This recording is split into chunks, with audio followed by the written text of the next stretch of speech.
스탠리 존스는 지극히 고통스러운 임종의 순간 도무지 입이 떨어지지 않는 상태에서 겨우 몇 마디를 할 수 있었다.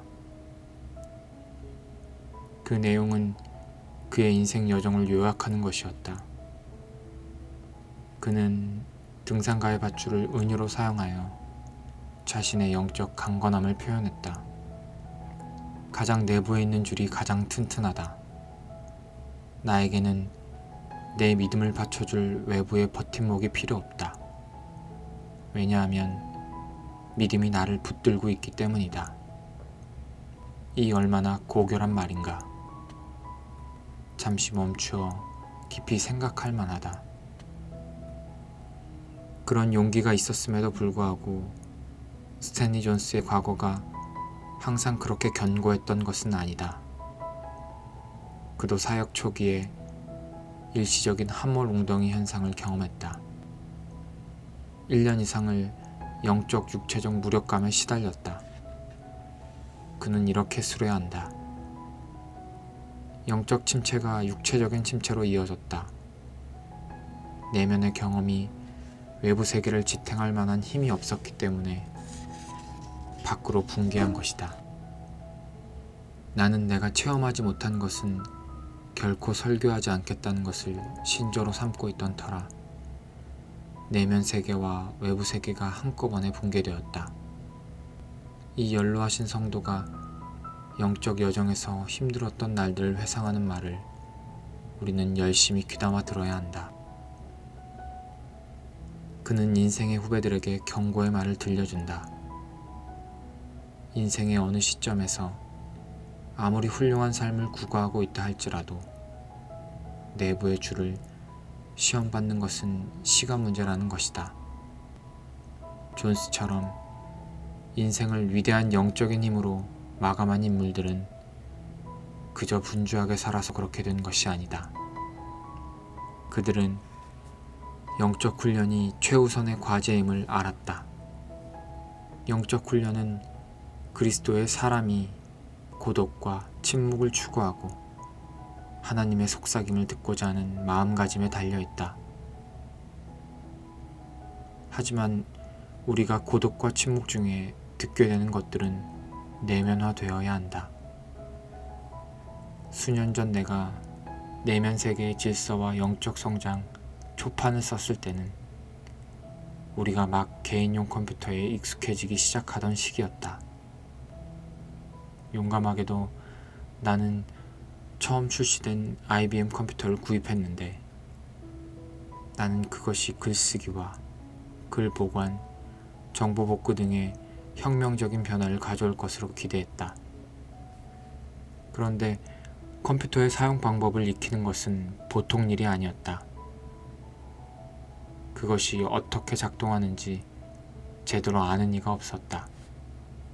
무척 부피가 큰 이 기계와 프린터를 $7,200에 판 판매 사원조차도 겨우 켜는 법 정도만 설명할 수 있을 뿐이었고 워드 프로그램을 실행하는 법은 아예 몰랐다. 결국 나는 스스로 알아내야 했다. 컴퓨터의 가장 기초적인 사용법을 아는 데만 거의 3주가 걸렸다. 내가 제일 먼저 익혀야 했던 것은 엔터키의 기능이었다.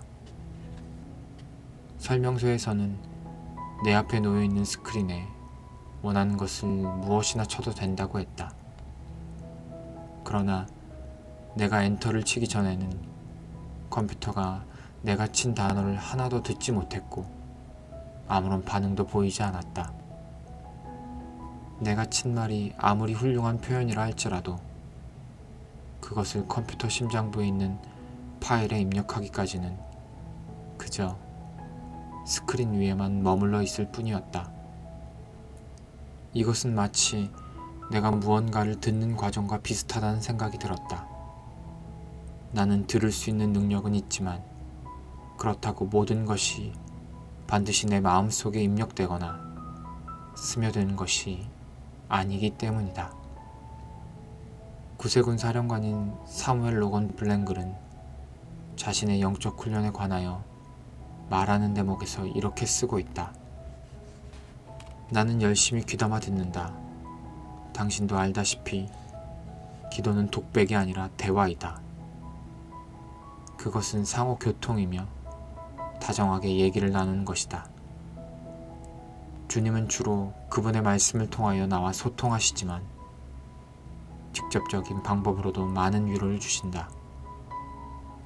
위로하다라는 말은 귀여워한다거나 버릇없게 기른다는 뜻이 아니라 확신을 준다는 의미인데, 그것은 그분께서 나와 함께 하시며 내가 하는 일을 기뻐하신다는 확신이다. 그것은 마치 군대의 사령관이 어려운 작전에 투입시키는 병사나 전령을 다음과 같이 위로하는 것과 같다. 이제 무장을 하고 떠나라. 내가 지켜보고 있겠다. 내가 필요로 하는 모든 자원을 아끼지 않겠다. 나는 그런 식의 위로가 많이 필요하다. 그저 막연히 하나님이 내 곁에 계시고 나를 기뻐하실 거라고 추측만 하는 것이 아니다. 나는 날마다 새로운 확신을 얻어야만 한다. 성경은 대제사장 엘리의 제자로서 해막에서 지내던 어린 소년 사무엘의 이야기를 들려준다. 밤중에 사무엘은 누가 자기 이름을 부르는 소리를 듣게 된다. 그는 엘리의 침상으로 달려가서 무슨 일로 부르셨냐고 물어보았다.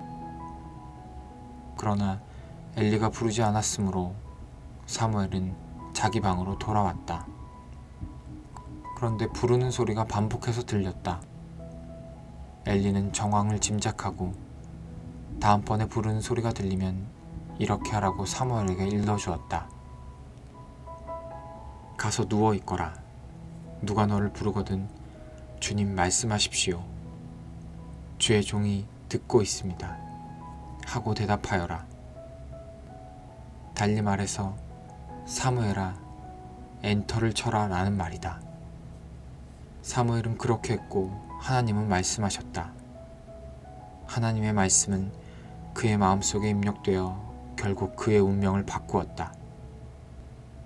하나님의 말씀이 확실히 우리 내면 세계의 정원에 입력되도록 할 때 존스가 말한 대로 가장 속 깊은 내면의 줄이 더욱 튼튼해진다. 영적 훈련의 첫 단계는 고독과 침묵을 배우는 것이다. 다음 단계는 하나님의 말씀을 듣는 법을 배우는 것이다. 셋째 단계인 엔터를 치는 것은 성찰과 묵상을 통하여 이루어진다.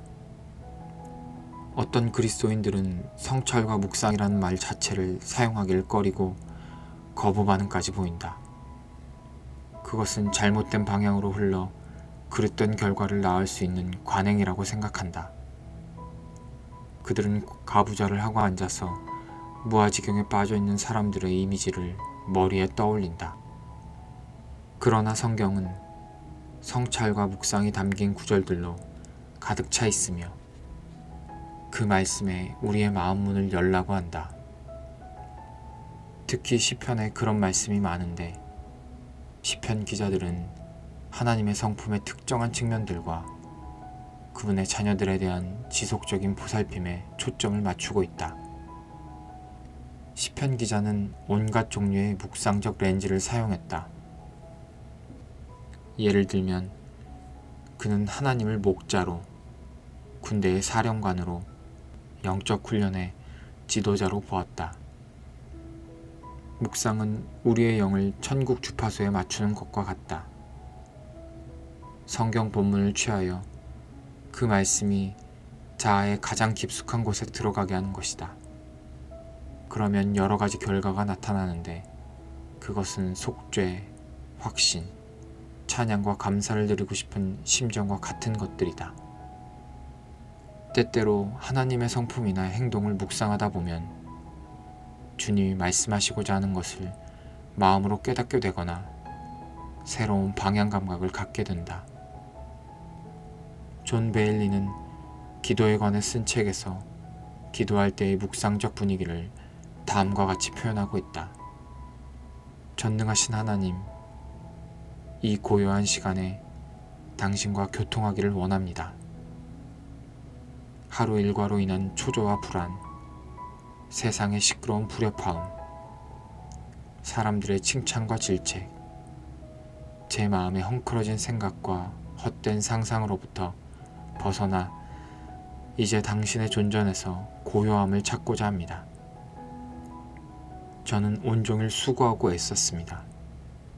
그러나 이제 평온한 마음과 당신의 영원한 빛 가운데 제 삶이 엮어가고 있는 무늬를 깊이 생각하고자 합니다. 묵상은 물론 적당한 시간, 침묵, 혼자만의 순간 등이 두루 갖추어진 환경을 조성할 때에만 가능한 것이다.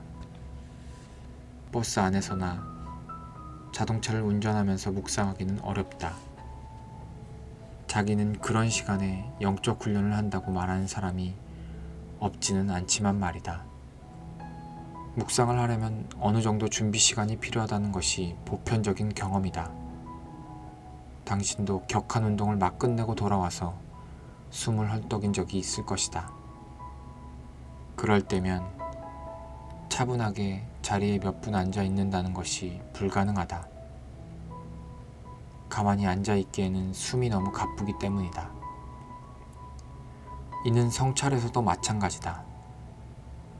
우리는 아직 정서적으로 숨이 가쁜데도 하나님을 만나겠다고 밀실에 들어갈 때가 많다. 처음에는 생각을 집중시키고 그것을 주님의 존전에 내어놓기가 무척 어렵다. 우리 마음이 내면의 정원에서 영적 활동을 할 준비를 하는 동안 우리는 잠시 조용히 긴장을 풀어야 한다. 그래서 시간이 걸리는 것이다. 어떤 이들은 그런 시간을 들이는 것을 달가워하지 않지만 말이다. 그리스도인은 성경이야말로 믿음이 계시된 중심 매체이며 따라서 묵상할 가치가 있다고 늘 여겨왔다. 그에 덧붙여 나는 위대한 기독교 고전들이 영적 성장을 위한 필수 과목이라고 말하고 싶다. 수십 세기가 흘러오는 동안 믿음의 선배들은 우리를 위해 그들의 통찰과 영적 훈련을 기록해 놓았다. 물론 이 책들이 성경의 권위에는 미치지 못하지만 그럼에도 엄청난 영적 양식을 지니고 있다. 성찰과 묵상은 어느 정도의 상상력을 요한다. 이를테면 시편 1편을 읽으면서 우리는 시냇가에 심겨진 나무를 상상한다. 시편 기자가 하나님을 따라가는 사람을 굉장히 큰 나무에 비유하는 의미는 무엇일까? 또 시편 19편을 읽을 때 우리의 생각은 우주를 가로지르고 천체와 그 놀라운 메시지를 상상해보게 된다. 예수님의 사역을 묘사하는 말씀을 읽을 때에는 우리 마음의 성찰이 우리를 그 이야기 속으로 곧장 데려간다. 우리는 구세주가 병을 고치시는 것을 보고 그분이 가르치시는 것을 들으며 그분의 명령에 응답하는 것이다. 묵상을 할 때 우리는 예언자의 말씀을 꼭 붙들게 되고 몇몇 구절을 외우기도 하고 그 말씀을 거듭 생각하면서 그것이 우리 내면 존재의 구조 속으로 녹아들게도 한다. 그런 훈련의 결과 새롭고도 놀라운 일이 일어난다. 하나님의 말씀이 우리의 내면 세계 속으로 입력되는 것이다. 그리고 우리가 그분의 말씀에 정신을 집중시켰으므로 성령께서 우리의 묵상을 인도하실 것이라고 확신할 수 있다. C.S. 루이스는 미국인 친구에게 편지를 쓰면서 성찰 훈련에 대해 이렇게 말하고 있다. 우리는 모두 기도 시간에 무미건조한 순간들을 경험한 적이 있을 것이다. 나는 그것이 반드시 나쁜 징후라고는 생각하지 않는다. 우리가 최선의 기도라고 느끼는 것이 사실은 최악의 기도가 아닐지 가끔 의심해 본다. 즉, 우리가 느낀 즐거움이 실은 춤을 추거나 시를 낭송한 다음 느끼는 일종의 성취감에 불과한 것은 아닐까 생각해 본다. 하나님은 우리와 더불어 대화하기를 원하시는데 우리는 그분에게 일방적으로 말하기를 고집하여 우리 기도가 때로 잘못되는 것은 아닐까?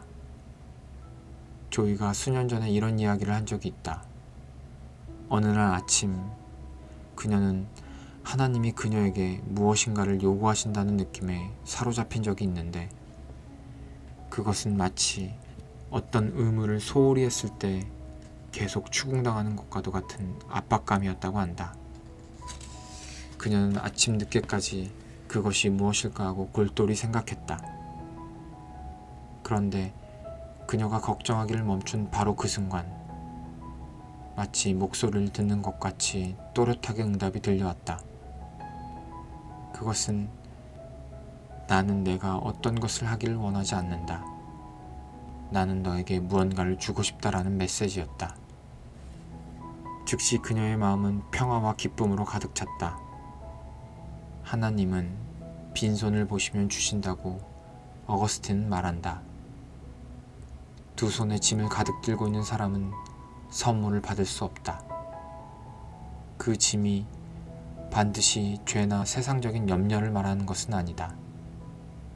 때로는 우리 나름의 방식으로 야단법석을 떨면서 그분을 예배하려는 노력일 수도 있다. 우리의 기도를 가장 자주 방해하는 것은 어떤 엄청난 혼란이 아니라 아주 사소한 것일 경우가 많다.